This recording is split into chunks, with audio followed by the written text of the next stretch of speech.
I shook up the world! I shook up the world! I shook up the world! Hey there, boxing fans. Welcome back to another round of Manny's Boxing World. And in today's round, we're going to be talking about one of the most highly anticipated fights of the past few years, and that is Canelo Alvarez and David Benavidez. And we're going to be talking about that next. But before that, guys, if you guys are not subscribed, please punch and knock out that subscription button. That way you'll never see it again. And ding the notification bell. That way you'll never miss any of my new boxing videos. Alright guys, let's get to the round. Ding ding. Let's go, champ! Let's go, champ! Guys, this year just keeps getting better and better for boxing. It's just announced right now that David Benavidez and Canelo Alvarez are in deep negotiations. But before that, I guess Canelo Alvarez was trying to get a fight with Dimitri Bivol, but at 175, and Dimitri Bivol did not want to get that fight at 175, so he was trying to get it at 168 for all of Canelo's belts.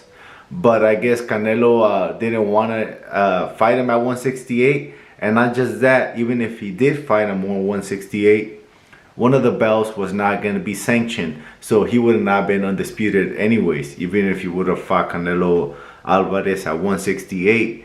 But I guess the fight did not happen at 175, and Dimitri Bivol just went a separate way. And so yeah, we're not gonna have Dimitri Bivol versus Canelo at 175.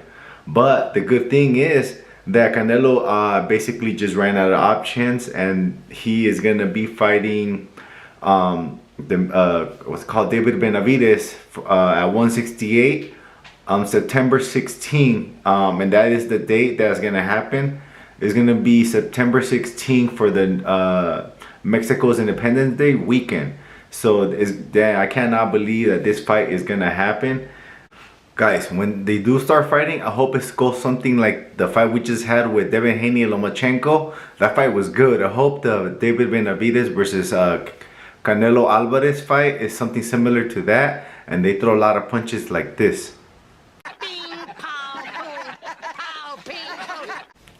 When I heard this, I was like, oh my god, I'm like a kid in a candy store again. Another fight. You know what I think it is? Everybody's doing the face of boxing so serious that all the boxers are be like, I want to become the face of boxing. I want to become the face of boxing. So it's kind of like a race now. Everybody's taking these big old fights. We had Caleb Plant versus Benavidez, and we have Ryan Garcia versus Tank Davis, and what's it called? Terrence Crawford versus Errol Spence, and now we have Canelo versus Benavidez, and we have Josh Taylor versus Teofimo Lopez. Wow, that's a lot of big fights, guys. I just give a round of applause to all these fighters that are taking these big fights. And I know there's a lot of smaller fights too, but they're still big to me because I'm a boxing fan. I can't wait for this fight to take place, guys. It's too early to tell who do I think is gonna win.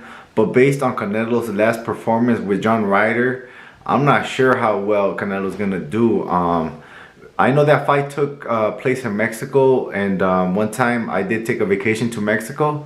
I ate all their food over there, and it did give me very, very sluggish. I don't know if Canelo went over there and ate Mexican food, but I was supposed to go home that day, and we ended up staying 3 days because I couldn't really walk because I think all that grease. But I'm a really fit guy.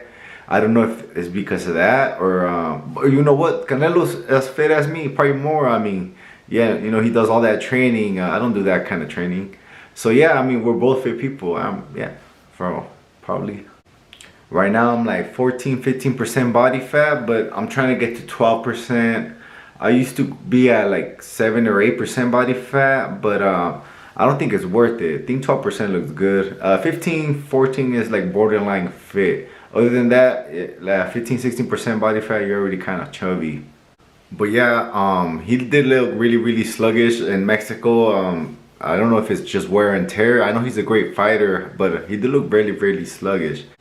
Yeah, Benavidez also did look like a little bit of trouble with Caleb Plant. But you know, styles do make fights. Just can't wait for this fight to happen. This year is so good for boxing. Hopefully all the years follow suit, because there's always gonna be new fighters coming out anyways. You know, Jerome Boots Ennis hasn't really fought. There's a lot of other fighters, guys, and I don't care if they take a loss or not. I think I would respect them more if they take that loss, because you know, it's good for boxing. You know, do like the UFC, they fight like all the best, so the boxers should fight all the best too. And who do you guys got in this fight, Benavidez or Canelo? I don't know right now. It's way too soon to tell. I barely even heard the news right now, and so I decided to make the video about it, because wow, that's pretty good. I didn't even hear any negotiations till like barely right now, so I was like, all right, cool, let's make the video. But all right, guys, that's all I really have for you guys today. If you guys didn't subscribe, please punch and knock out the subscription button, that way you'll never see it again, and ding the notification bell, that way you'll never miss any of my new boxing videos. All right, guys, the round is ended. Ding ding.